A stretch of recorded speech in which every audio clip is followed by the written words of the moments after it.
Expression last night? Yeah. Some kind? It was Monday night. Aha. Monday when Hashem said, let it be the heavens. So everybody's outside watching the heavens all right. That's the way.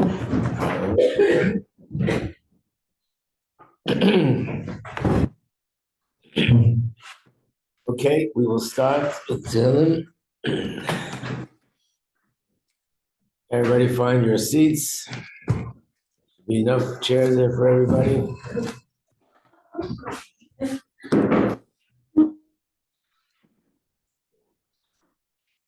Ruchav. The Rebbe is helping in the schus of the Tehillim, which you see today, the complete victory of Yidden and the complete total defeat of all our enemies. Lam natzeach mizmor leDavid. Yanuch Adonai b'yem tzorois agevcha Shem Elohei Yaakov. Yishlach ezecha mikodesh v'mitzion yisadecha. Yizkar kol menchosecha v'oiloscha yidashna sela. Iten lechachel v'vecha v'chalatzoscha yimalei. V'rana b'shuasecha v'shem Eloheinu nidgei. Yimalei Adonai kol mishalesecha. Ata yudati ki Yeshia Adonai Mashiach Yanehu Mishmei Kodshe B'gvurais Yesha Yemina Eile v'Rachel V'eile v'Susim V'nachnu b'Shem Adonai Eloheinu Nazkir Heima Koru v'Nafalu V'anachnu Kamnu v'Nasoidot Adonai Yeshia HaMelech Yaneinu V'Yem Kareinu.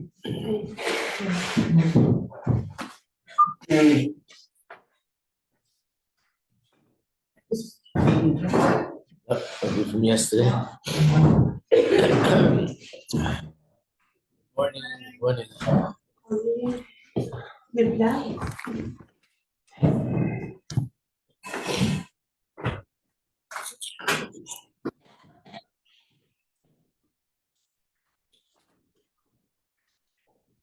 Yom Tova.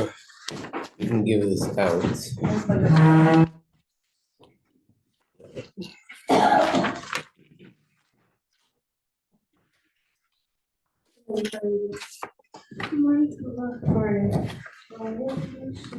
I want to explain a little bit better what we were saying yesterday about the difference between Kedusha and Klippa.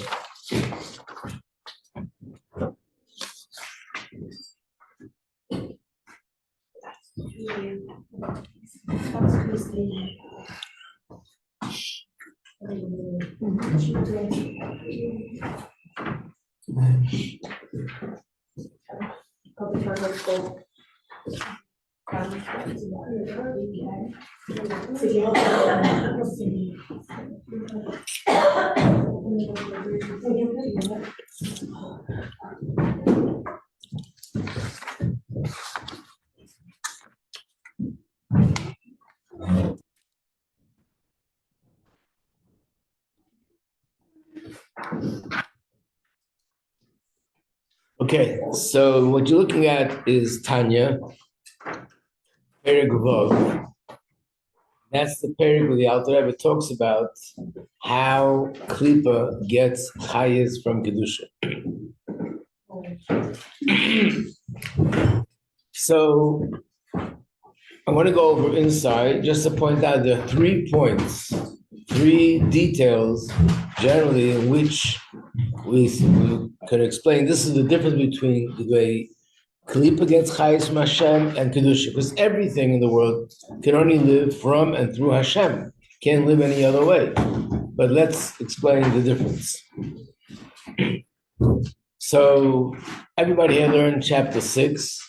So I'm sure you know this period, but let's focus now on these details.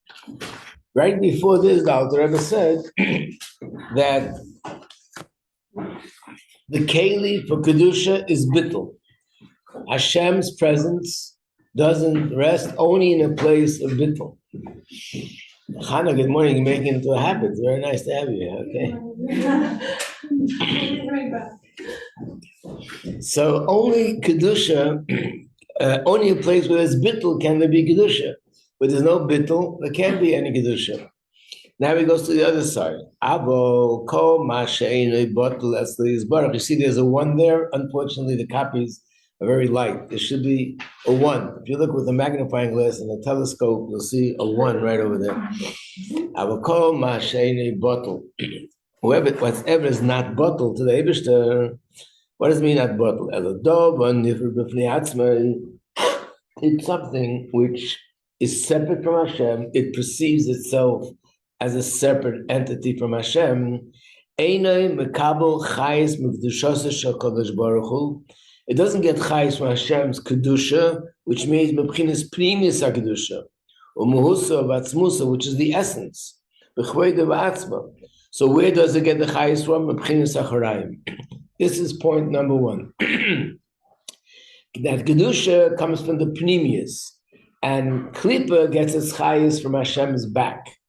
So remember, we gave the example in life. There's just like with humans. There's certain things which we want, and we want this bepnimius. Like a person who wants to live is bepnimius. What about a person who wants to chas v'shalom go through an operation to save his life? Does he want the operation? Yes, but he doesn't want that bepnimius. He'd rather be healthy without going through that. But he wants it as a means to an end. Or a person who works very hard, day and night, physical hard labor, in order to make ends meet, in order to have a parnasa. So of course he wants the job. Of course he wants the work. But he doesn't want that bepnimius. He wants that only as a means to an end. He would rather not have to do that. What does he want? He wants the money, the benefits. Hashem created a world, and the pnimius he wants yidden, he wants Torah, he wants mitzvahs, he wants midas tevas, he wants goodness, he wants happiness. Anything which is other than that, Hashem wants it, otherwise it couldn't exist, but it's not the pnimius, it comes from Hashem's back, from Pchinas Chitzonius. This part is clear at number one. The second difference is, let's go to the next page, 107. Sheyerdim madrega revavis madregas. Now, even from the chitzonius, the external part of Hashem, the chayis goes down and descends. Revavis madregas, which means myriads of levels, tens of thousands, and probably millions and billions and trillions of levels. It goes down from one world to the next. Derech ilav olu. Cause and effect, the tzimtzumim rabim, tremendous amount of contractions. At shenismayit kol kach, it gets so diminished. The light of Hashem is the light of Hashem, which comes from the chitzonius, gets so diminished until it can go into this thing, b'pchinas golus, which means that kedusha doesn't go through that many tzimtzumim. We don't know the numbers, but it means that in Kedusha it doesn't go through that many tzimtzumim, and therefore in Kedusha it's still more connected to its original source. In Klippa, it goes through so much tzimtzumim that you can't even recognize any sort of connection between it and its source.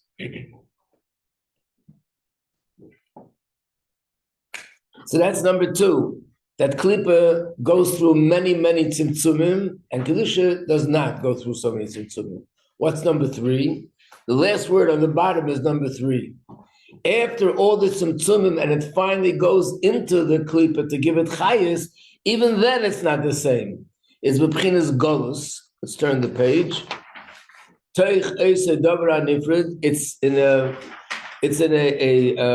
condition of golus, inside this thing which is separate from Hashem.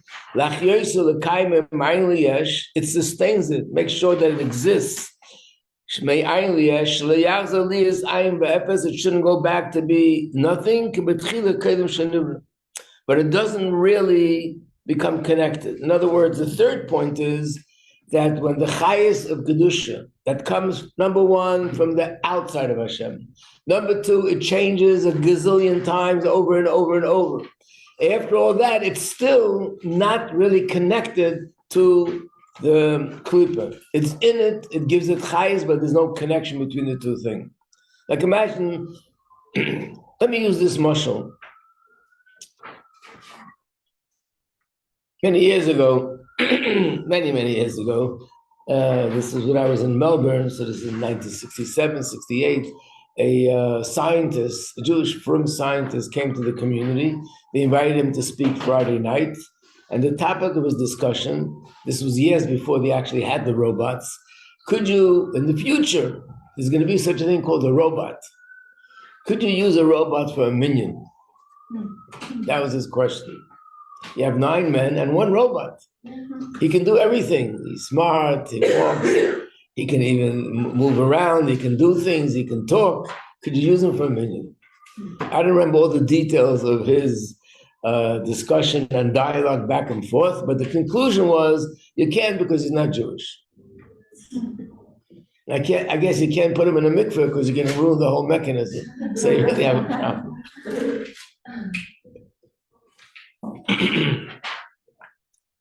But I have a different question. What is the difference between a robot and a person? Besides the fact that this is flesh, this is metal, I have a different question. The connection between the neshama and the guf versus the connection between the electrical energy that's activating the robot. Is that connection the same or there's a difference? Yeah. Because once the guf is physically, the neshama is forever. But if the robot gets disconnected, it's done. So let me sharpen my question. When the robot is existing and when the neshama is in the guf, I'm talking about the connection between the two. Is it the same? It's just that this is metal and this is electricity and that's a neshama and a guf, or the actual connection is different? The way the neshama impacts the guf and the way the electrical energy impacts the metal. Connection is different. What's the difference? As a medical professional person, what would you say? My expertise in robots. I never had a robot teacher, so I don't know. Very soon you'll have robot patients. Yeah, well, true. Well, I think like the way that the neshama like enlivens the body, like every part, every inch of the body is like enlivened with the neshama. Good morning. Yeah. But with like with electric energy, like it could be powered off, it could be powered on, like it's not as like permanent and as like, the neshama wears the guf like a glove and like it's completely like infused in it. So does the neshama wear the guf like a glove, or there's a difference between the neshama and the way you wear a glove? Definitely a difference. What's the difference? It's godly. The difference is when you wear a glove, your fingers and the glove are 2 separate things. Electricity and the metal are 2 separate things. In other words, just like I take this cup and I move it from here to here, that's how electricity activates metal.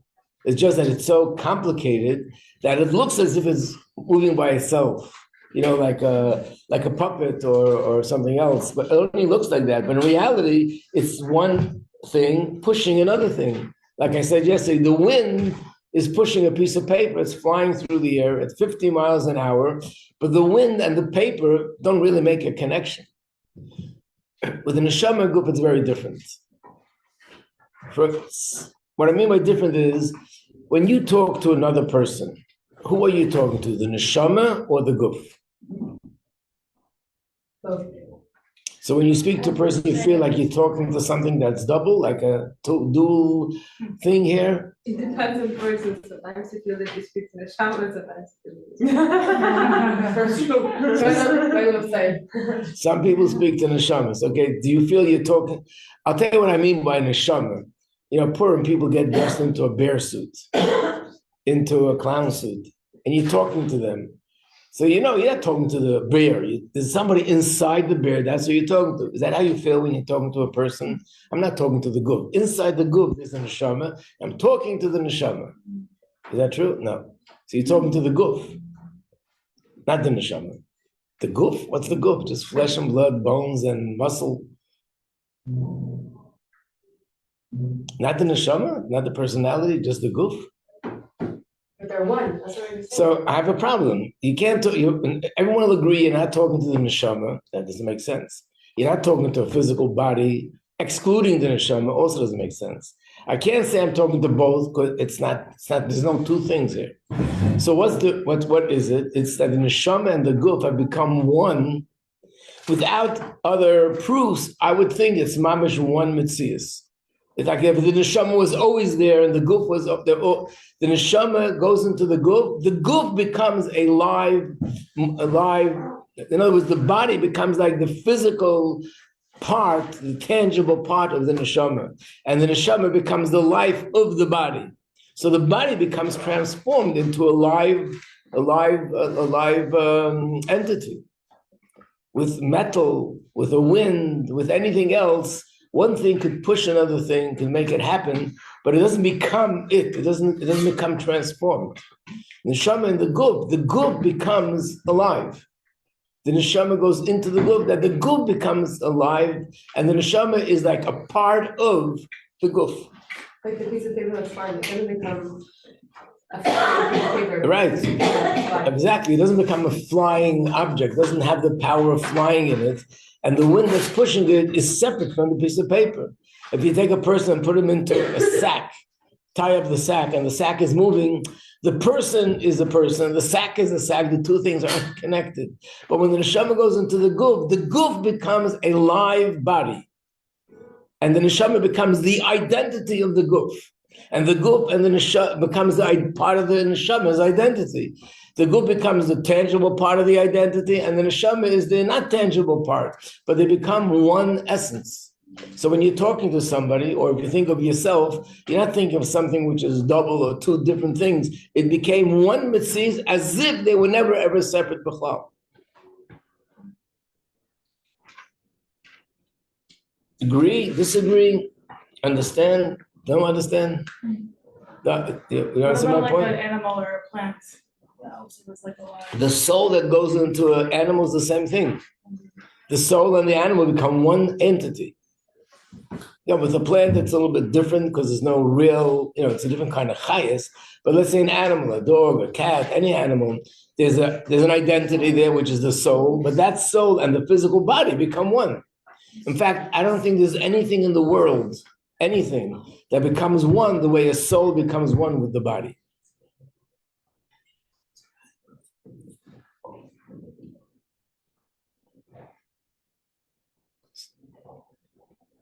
Follow? Yeah. Okay. Yeah, I just want to conclude before we lose it. So what I want to conclude is that when a godliness goes into Kedusha, the Kedusha becomes godliness. It goes into it to the point that Kedusha and Hashem's presence is absolutely one. But when godliness gives chayes to something which is klipa, treif meat, or something else, it's giving it chayes like a person sitting in a sack. It's like a separate thing pushing another thing, but it doesn't become part of it. So that's strike three. Number one, it comes from Shalosh, it comes from the chitzonius of Hashem. Number two, it goes through so much tzimtzumim, infinitely more than Kedusha. It changes and becomes contracted and concealed and hidden so much more than Kedusha. And therefore you can't even see its connection to the source. Number three, even that little bit of chayes that's left, when it goes in, it still can't connect to klipa. It's like something separate, giving chayes to something separate, but it doesn't become part of it. In Kedusha, it becomes part of it. So therefore, Kedusha, we can say it's emes, it's true, it's alive because it became godly. Klipa never became godly, so it remains something that's dead, and Hashem's presence is in it, giving it chayes. Yes, Tova, what were you going to say? I'm going to say when I was in elementary school, we had like a class, like a science class, and we had to we were learning what makes something alive. Right. The teacher would show us a bunch of pictures, like a dog or a rocking chair or a car, and we started realizing that whatever could move is alive, because all the animals and stuff. But like a plant couldn't move, but it's alive. But a car can move, but it's not alive. And it's this whole Indian of how much chayes I'm giving it. Right. So the truth is, there is such a principle in Chassidus. Kol chai misnaneya. If it's alive, it moves. In other words, if there's life, there's got to be movement. But not the movement that someone else is making it move. Movement that moves on its own. Right. If someone else moves it, it's not alive. Plants move. Yeah, they grow. What? They turn toward the sun. Plants, they move. Yeah. That's also true. Even without the wind, there's a movement there. Yeah. So what about an animal though? like, if the neshama is also in the goof, like the way the neshama is in the person. In like, terms of that connection, yes, it's the same. So does that mean that like the animals are part of the set of kedusha, or they're just a little No, bit no, different it's not categories? kedusha. An animal has a. I'm just saying the merging of neshama and guf, or we call it nefesh, the nefesh and guf of an animal. In that sense, it's pretty similar to the neshama and the guf of a person, which means when the soul goes into the animal, that the animal has an identity, which is, animals have their identity also, becomes one with the physical. It's not like two separate things. The difference in that they have a nefesh and not a neshama? Yeah, their nefesh is of a lower quality and everything, but the way the nefesh unites with the guf is the same way. What about a kosher animal versus non-kosher animal? Does it come from like Hashem's communities versus? That's right, because so that's another element. In other words, the fact that this is kosher, so it has a certain element of gedusha in it. Or if it's used for a korban or for eating on Shabbos, it has another element of gedusha in it. But I'm just talking about now on a natural level, the merging of the neshama and guf of a person and the merging of the nefesh and guf of an animal is also in the same way that the physical body becomes alive. And you don't find this with anything else in the world. Does this also go for objects then? Like, let's say, like the tefillin or mezuzah, like is it the same that the neshama is merged in the same way as it is? Right. In other words, an object like tefillin, it's not that tefillin has godliness in it. The tefillin becomes something godly. It is now godly. The mezuzah is godly. The Sefer Torah is godly. A shul is a godly place. Is that with the tefillin? Is it only after you wrap tefillin? Yeah, if you use it for a mitzvah. Or before someone uses it, it's not. There are certain halachas that already apply just if you designate it for use it, but it's not the same like once you use it. But even when it says about a person, what does it mean? It says, let's say in Tillim, you have the word Tfilah l'Moshe, Isha Elokim, a godly man. What does that mean? Because Hashem's presence is in him in such a way, he becomes godly. He has godliness in him. That became part of his identity.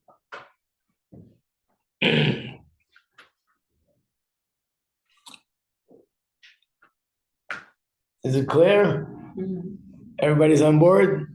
Okay. And just to clarify, the three things that goes from comes from the Africanians, goes through Tzimtzumim, days from Kiva. The third thing is what? And that the little hayus that it still has doesn't become one. Right. That's what it says. It's begolus. Golus means it's there, but it's not really part of it. Golus is, like I said, think of the example of a person tied in a sack. Right. He's in golus there. It's not. Those are the characteristics of. These are the three things. Hayus from Kiva. Right. So in Gedusha, number one, it comes from Pneumius. Number two, it doesn't go that many tzimtzumim. And number three, I think I once gave this example. The Frierdiker Rebbe was once describing something that happened, and he said this person who was there, I think these are the words, if I don't remember correctly, but it's the idea. He said, I can tell that he was probably like either the third or the fourth generation from the south of Russia. You understand what that means? Now, when you look at a person, you can somehow tell which country they come from. There's something there, you can tell which country they come from. What about if that person leaves the country? You can tell in their children a little bit of a similar, there's some resemblance, there's something there. What about the third generation? The fourth, every generation that moves on, it's harder to recognize where they're coming from. You don't see it anymore. Like, it's a copy of a copy of a copy. Every copy that you make gets a little bit like this copy on this piece of paper, and you can't see the letter. Right. So what he was able to recognize, number one, that this person is somebody from Russia. Number two, that he's from the south of Russia. Number three, that he's the third generation from the south of Russia. So in other words, when things come from Gedusha, even though it goes through Tzimtzum, but you can still recognize its connection to Gedusha. Klippa goes through so much Tzimtzum and so much concealment and so much changes that there's no open connection to Gedusha whatsoever. It's as if it never came from there. It's a little bit like in halacha, there's certain foods that the bracha depends on. It comes from an original source, but could you still recognize that it came from potatoes? Could you recognize that it came from that? sometimes it goes through so many changes, you can't recognize where it comes from. So you have to make a shahakal, a different bracha. Like Pringles. What? Pringles. It looked like potato chips, Classic. but they're all So what's the halacha? chocolate. Shahakal, okay. Okay. So klipa is like Pringles. Okay. They're all perfectly cut. Even potatoes aren't that shape naturally. Wow. Mind blowing. Okay. So let's conclude this part. So where are we again in the Maimer? We're in Ois Hey, page 10. No, we didn't get there yet. Sorry. 200 and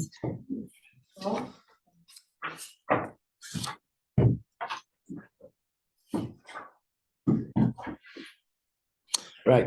So this is what he means in the Maimer. We're on page 219. That on one hand, the reason why, remember he asked a question, so what's the reason why the smart one doesn't want the ministers, but the king himself? So first it looks like the reason is because we're getting less hashpah. It's much harder, you have to have more bittul, but we're ready to sort of overlook all that, we're ready to give all that up because we want to have the connection to Hashem himself. But doesn't it say in the Medrash a different reason? Because everything else is temporary, this is permanent. So it looks like we're interested in the benefits, and the benefits are permanent. So therefore he says, no, the fact that it's temporary, that's just there to, it means being that it's temporary and could be replaced, that's the siman, that's the indication that it's not emes, it's not really godly. Because Kedusha doesn't really connect to it. And because it's not godly, I don't want it. Even though it's much more, even though it's easier, but it's not godly and I don't want it. So this reason, that the reason why I choose Hashem is because this is the ultimate emes. And the reason that he gives, because it's temporary, it's the same reason.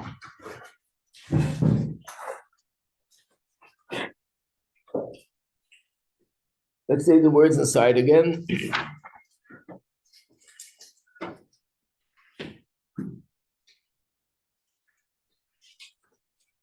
Okay, so let's do it inside again.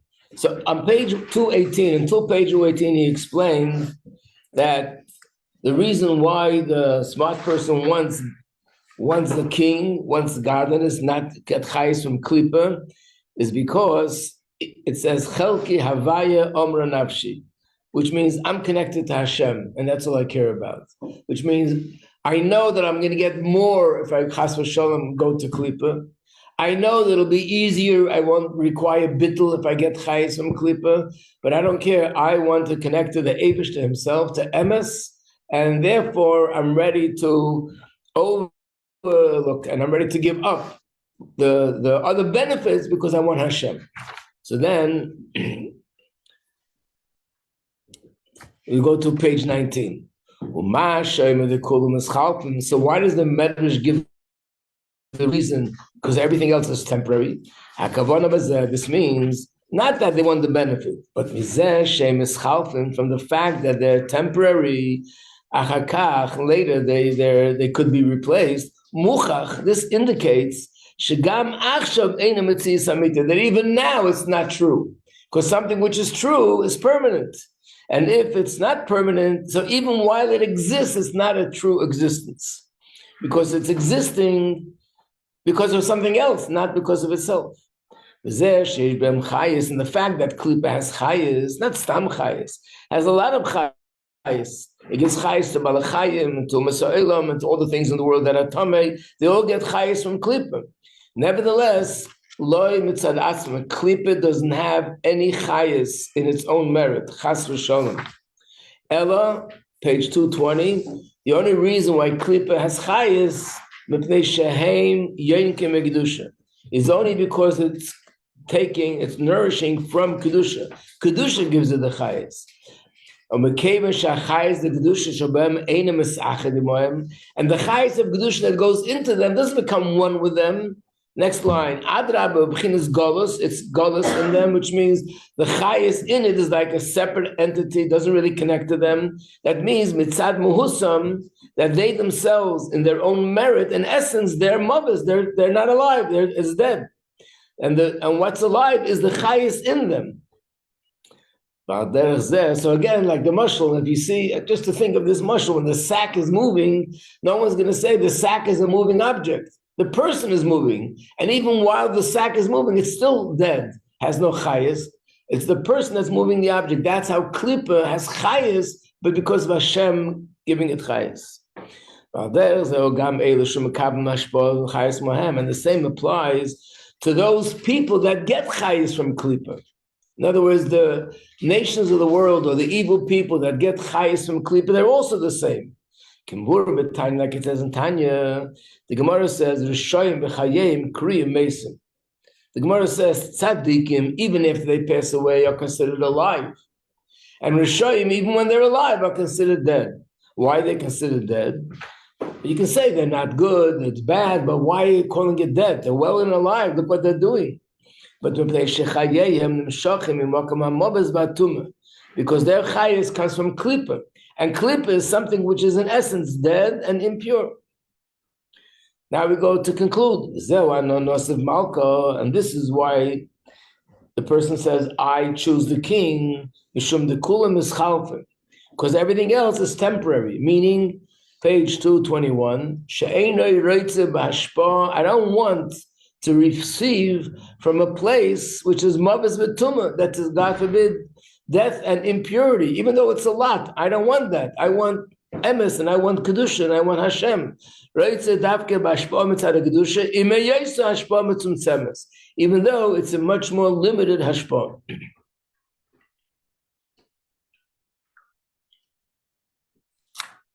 Now, one more thing to make this a little bit more clear. In this booklet, turn to page 44, just to see a little bit how we're progressing over here.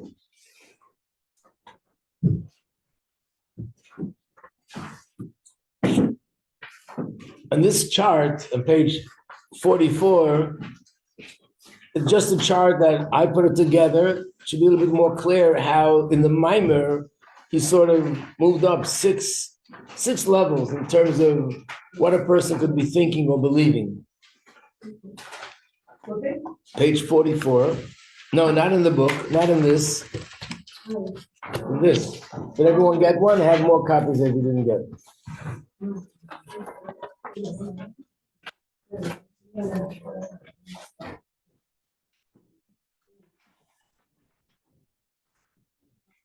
Anyone need? Oh, yeah, you have? You're welcome. So at the bottom of the page, I was just waiting to move up a little bit, then go over it. The bottom of the page is sort of the lowest level. When a person says, Ozav Hashem esa'aretz b'yadkichov mezolos, Hashem abandoned the world in the hands of the stars and the constellations. This level is pure avodah zarah. And when we say they're choosing the ministers instead of the king, they feel that Hashem left the running of the world in the hands of the stars and the constellations. And the mazolas, the stars and the constellations, they're in charge. That's the lowest level. That's outright blatant avodah zarah. The next level, chamra lemora tebusa l'shakya, which means, remember we said the wine belongs to the master, but you say thank you to the waiter. This means choosing the ministers instead of the king on a more refined level. Because one has to thank her. In other words, the mazolas have some independence, but they're not really entirely in charge. Hashem is in charge, according to this opinion, but they feel that the constellations and the stars and the moon, they have some independence of making a decision. And for that some independence, I'm worshiping them so I can get more out of it. Then comes level 3. This is already talking about someone who chooses Hashem more for the right reasons, but again, there's levels.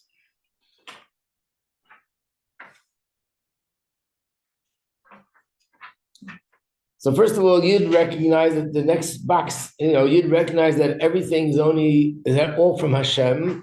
Nothing really has an independent power. It's kigaras and biyad hachesed. It's just like an axe in the hand of the chopper. But yes, there's still different levels of why I'm choosing Hashem over everything else. One is choosing Hashem for the benefits, which means that the benefits that I get from Klippa might be more, but it's temporary.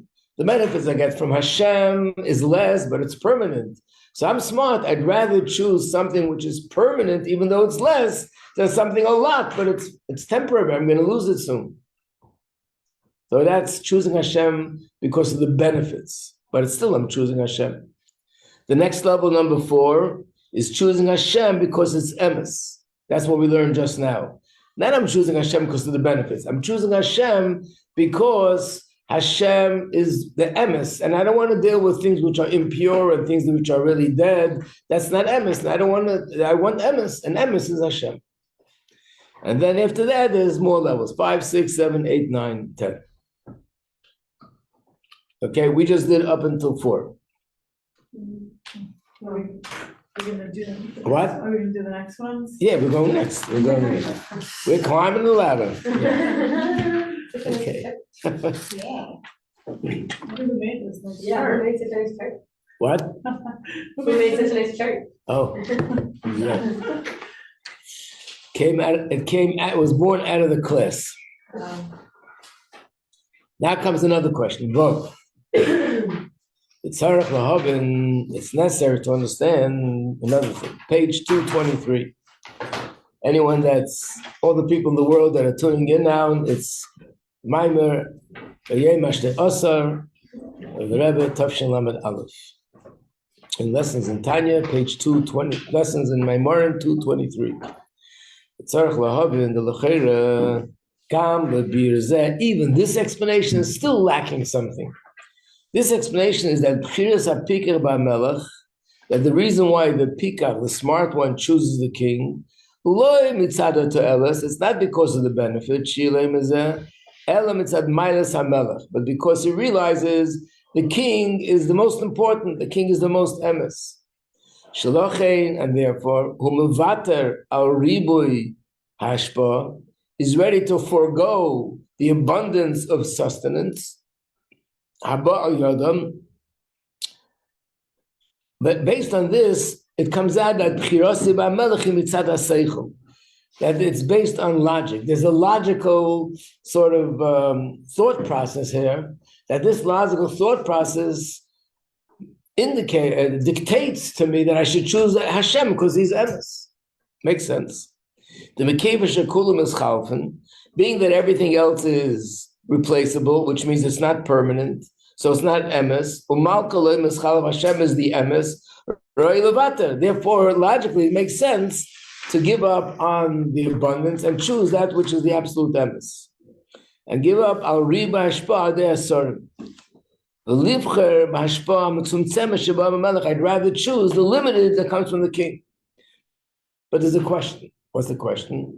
If you look at the Medrash and the specific language of the Medrash, it seems otherwise. That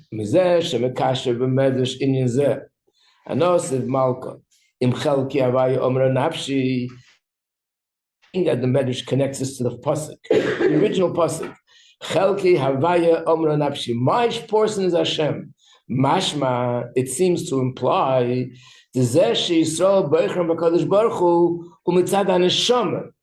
that being that my neshama is chelik havaya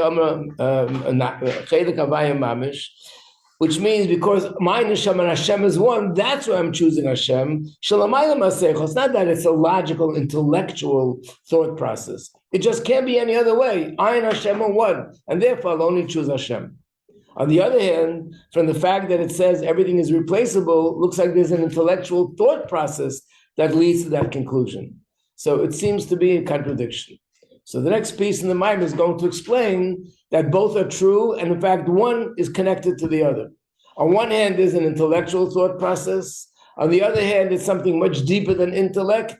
It comes from the fact that the Neshama and Hashem are one, and it's not only not a contradiction, but one complements the other. How? Stay tuned. Hashem tomorrow, 9:15. I always tell you, if you can't fall asleep at night, you can always call me up until 9:30. Okay, to be continued. Thank you so much, thank you.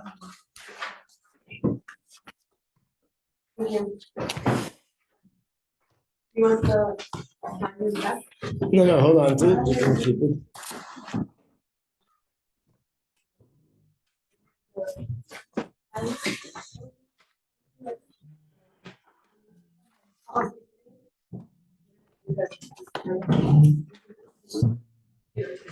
Thank you.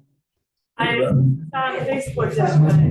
Did what? I listened on Facebook yesterday. I did this appointment, but I saw all the people that joined live. A lot of people are like, A lot of people joining? yeah, there's a good amount of people that comment. They say like, hi, we're just you were here. I don't see anything. Yeah, because it's not on the Zoom, not the Facebook. So bad.